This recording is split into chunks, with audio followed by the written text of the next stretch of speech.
So how to explain TikTok in about 15 minutes? It's going to be quite difficult. I'm going to share my screen because I've got a little presentation. Where is it? Okay, right, here we go. So how do I show you? How do I view this? Okay. So took a while thinking of this. TikTok, a guide for publishers in 15 minutes. Before I start very quickly, I'll give you a sense of what we do so you can potentially see the kind of decisions we've made in regards to TikTok. So the World Economic Forum is an international organization based in Geneva. We bring together stakeholders across society, so governments, charities, scientists, entrepreneurs, businesses. We bring them together for physical meetings to try and address the problems in the world. So we're there with our cameras, we can film interviews with them. There's all sorts of things being launched all the time. So for example, this week we've launched the Tech Pioneers. So that's a group of really interesting startups. And my job is to kind of cover these stories visually across all of our different visual platforms. So Facebook, Instagram, LinkedIn, etc. And now TikTok. So TikTok, why do we get onto it? Well, we're quite lucky because we don't do advertising. We're just there to tell the story. So we're there for the audience. We know that there's a huge amount of young people are on it. It's the largest app which is not sort of Zuck owned. TikTok is amazing, right? If you've got it, I won't introduce it too much. I assume you're somewhat familiar with it, but there's a whole universe of TikToks in there. The algorithm is very good very quickly at finding out what you like. That's all in the hashtags. And it'll be watching, how long you're watching things and how you react. So very, very quickly, your TikTok universe actually gets funneled into your interests. So, to show you how that works, I get a lot of videos of like Star Wars clips, Cold War Zone, and some politics as well. And that's my TikTok universe, because that's actually what I respond to. But other people have totally different things. If you're into the big stars, the Charli D'Amelio's, or those kind of people, then you'll see a lot more of that. So the algorithm is very responsive and moves a lot. There's a huge number of young people, and it's exciting. I mean, I was looking through my feed earlier today, and gosh, there's everything on there. There's politics, there's campaigners, there's comedians, there's lots of clipped bits of TV shows. So if you're in broadcasting, do think about your best bits, because lots of people are putting them out there already without you. There's all sorts of things. There isn't one thing which is TikTok. So forget anything you've heard about, or it has to be dancing and it has to be the challenges. That is certainly one way of doing it. It is not the only way. So as you can see from the lovely Steve Buscemi meme, that's what we didn't want to do. We didn't want to turn up and be putting stuff out there for the sake of putting stuff out there because we were told to. We wanted to really engage people and tell good stories. So a couple of technical things, but it's to make sure I don't forget them. If you're publishing to TikTok, remember the screen, because it's not just video. There's text at the bottom with your hashtags. You've got the buttons up the side in terms of how the audience is going to react. They obscure the visual, so bear that in mind. Try and make sure the interesting thing in your video is happening center or middle center. Music, unlike something like LinkedIn or even Instagram or Facebook, sound is very important on TikTok. Most people watch it with sound. It's not necessarily something you have to do. We don't often, as you will see, but it's something to bear in mind. This is not like other platforms where 22% of people, 80% of people don't watch with sound. Most people on TikTok do. And that goes back to its foundations as essentially a lip syncing platform. A couple of other things which are useful. Your hashtags are your friends. Hashtag is your way to get discovered, because that's the way the algorithm TikTok works out what people want to watch. So it's a bit of a double-edged sword. If you start hashtagging stuff that billions of people are watching, your video will fall into a sort of into a feed of 1,000 other videos. It'll be harder to see, but you will be on the sort of the menu of what people are watching. And if you go for smaller hashtags, then you might really reach the right audience, but it will be smaller. That's your choice. Finally, bear in mind, TikTok, unlike something like Quibi, makes it incredibly easy to share your content. So you can share your TikToks across Instagram stories, your Facebook stories, so you can get a lot more mileage out of one thing. So what was our strategy? If you look at our very earliest videos, you will see that we kind of fumbled around a bit, wondering what we could do, trying to do stuff that we thought TikTok would want us to do. So we had, staff members pointing at things and doing things. And they do okay, but they don't do great. So we decided essentially to go back to basics. And what is social video storytelling, but telling a good visual story in the shortest amount of time possible. What does that mean? It means an amazing first visual, amazing second visual. It means a passionate story that people can relate to. It means an emotional story that will move people. It means a script or a presenter that can communicate that. Importantly, it means, in this sense, remember that lots of people here are under 20 or under 22, but you can't patronize them. These are normal people. They have likes and dislikes. They hate injustice. They have a sense of humor. They are full. They care about the world. They care about what's happening. And there have been some recent interesting surveys which show that I think it was 12-15% of younger people were saying they get their news from TikTok.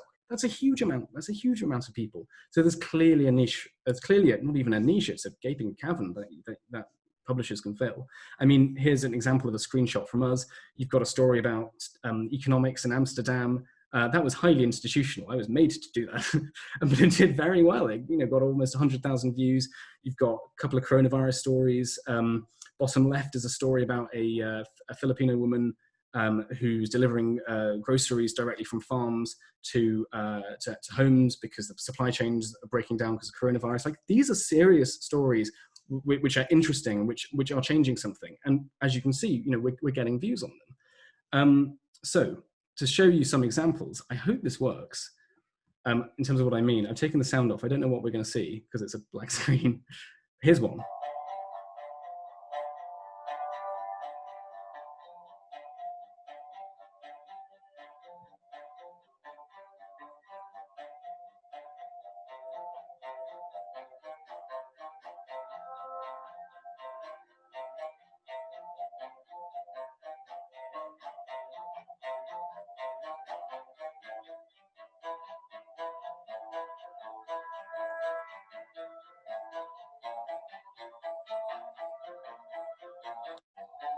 Okay, so that's one.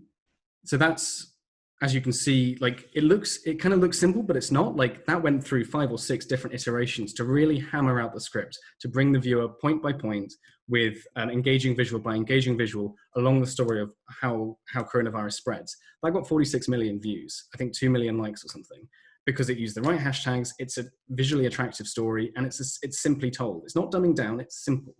Here's a second one, which we use a slightly different tactic. So this is, I think, if I'm right, this is an interview I did with an author.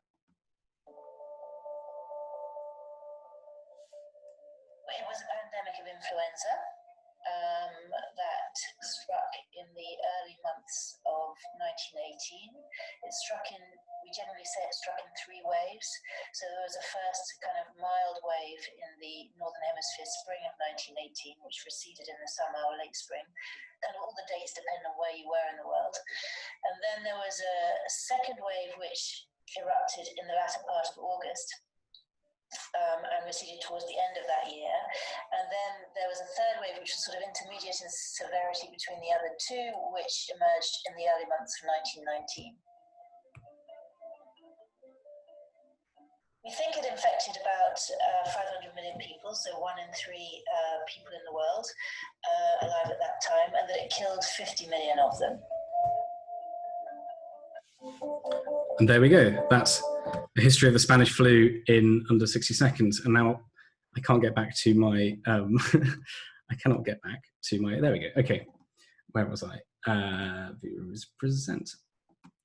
So I asked around a few people before I did this talk about what would they want to hear about when it comes to TikTok. And one thing that came up a few times was tone. And I think this goes back to kind of what I said about at the beginning of TikTok being something that people think is lip syncing and think is the Charli D'Amelio dances and think is the sort of the pranks and the jokes and that sort of thing. And of course, in one sense, it is that. But I hope, as I've shown, there is a whole different side to it. That the interview with the author of The Spanish Flu, that got over 100,000. The previous video I showed you got 46 million. So there's clearly an appetite, clearly an interest there for, if not serious storytelling, then just storytelling, good storytelling about stuff that people cares about. In the end, TikTok is just another social platform where people go to spend their time. Which means that they will react to stuff that people react to on any platform. So if you are thinking how to do this, I would turn it around and say, well, what do you do best? What is the tone of your organization as it stands? What feels natural to you? If you look at our account, you can tell pretty quickly that none of us are particularly comfortable in front of camera doing stuff, whatever. And so that's partly why we've got the approach we have, because we didn't think we could dance as well as Charlie D'Amelio. I'm sorry, it's just true. But we did think we could tell a good visual story like we do on other platforms. So, for example, what really animates you? There's a huge appetite for politics. I've noted there is no Trump nor Biden are on TikTok yet officially, but their supporters are fighting a TikTok war. It's already huge. Covering that would be very, very interesting. Because what that's evidence of is people obviously care about this kind of stuff. So there's a niche there. The Black Lives Matter protests around the world lit up TikTok over the past 2 weeks. They're huge. And there's not been a huge amount of sort of coverage from journalistic organizations. But this stuff really interests people. You can see it in the numbers. You can see it in the hashtags. So I would say, look, if you're the Financial Times, you've got all those wonderful charts of coronavirus going up, like that's interesting. Why not try that on TikTok? If you're the Guardian, you're doing some amazing coverage of the Black Lives Matter movement, put that on TikTok, see how people react. If you want to do a parody and you think it would be good, by all means do it. If you think you can do a dance which conveys something meaningful and people will react to, why not? What I'm trying to say is TikTok is a mirror, and it's a mirror of everything in the social universe. So you can choose, you can decide what your tone is. Don't let anybody tell you it has to be a certain thing or a certain other thing. So my key advice, I have no idea what the time is, so I'll sort of go through this maybe potentially slightly slower. Follow your instincts. Everybody here is a journalist, and we've all told good stories. Tell your best stories. Tell a story that makes you feel most comfortable. Think about it as a social video, just like everything else. Think about the opening line. Think about your visual. Where is it positioned? How is it lit? Don't remember, you're not doing this for other journalists. You're doing it for the audience. So don't worry about what anybody else thinks. Just see what reaction you get. I would say try a ton of different stuff, and then a month later come back and try and work out what worked. And you need, think about why are you doing it? Are you doing it for the views? Are you doing it to change the impression of your brand? What exactly is the reason you're there? That's quite a useful thing. And be really ruthless. If something which you're really passionate about gets 10,000 views and you think that views are important, well, what went wrong? You can look at it dispassionately and think, well, did I get the first slide wrong? What about maybe the first caption was too long? Maybe somebody should have presented this, and that will help you come back next time with something stronger. Don't underestimate the audience. I know I mentioned this earlier, but it's such an important thing. I've seen sort of business schools and other organizations have started to get onto TikTok now, and it's slightly embarrassing because you are like, well, why are you there? I'm not trying to say there isn't a space for business schools or whoever. Of course there is, but you need to think about what you're trying to do before you start. It's potentially more helpful. Another interesting thing that I've noticed about TikTok is it changes extremely quickly. With Facebook and Instagram and LinkedIn, the algorithm changes are a bit like the tides. Every few months you get an inkling something might happen.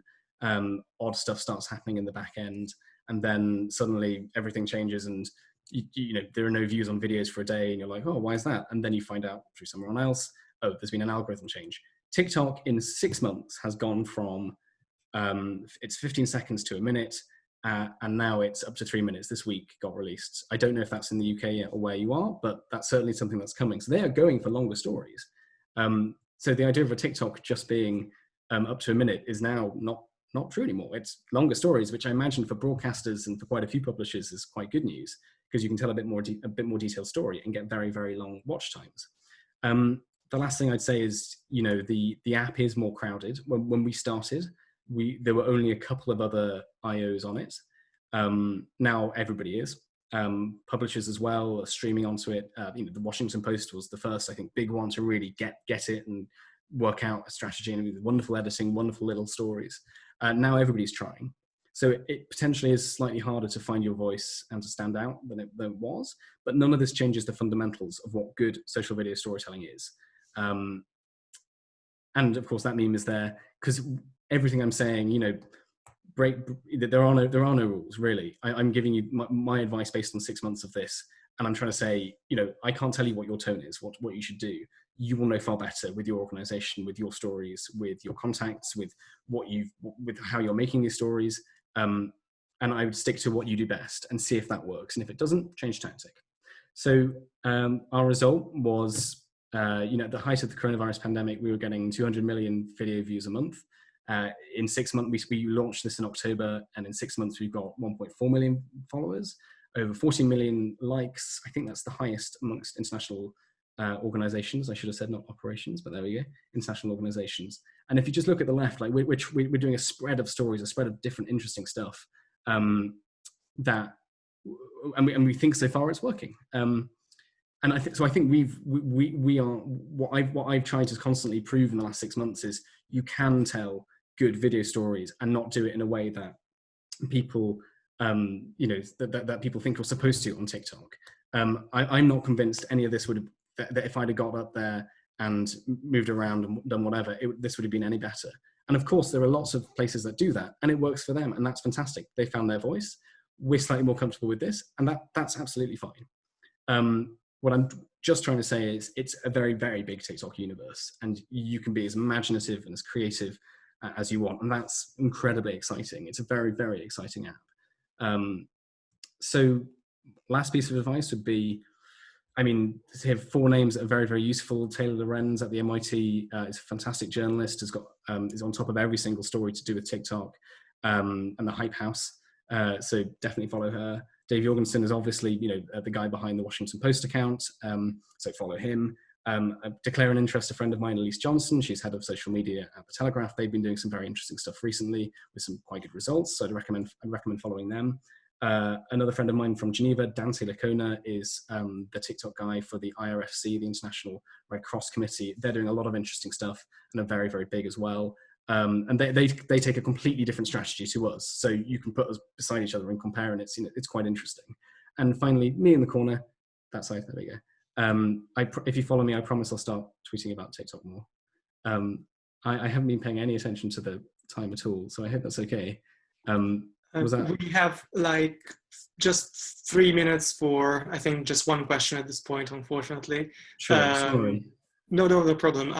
Actually, it was very, very interesting. So I think I'd like to pick Laura's question. Laura Oliver asked if there is any particular topics you regularly see performing well for the WEF on TikTok. Yeah, so we've tried to be positive and solutions focused. So that means highlighting and platforming entrepreneurs and inventors that are building stuff that change the world in a positive way, and people really respond to that. I must admit, I think our comment section is usually a dream. People are so positive, and it's genuinely a pleasure to read them.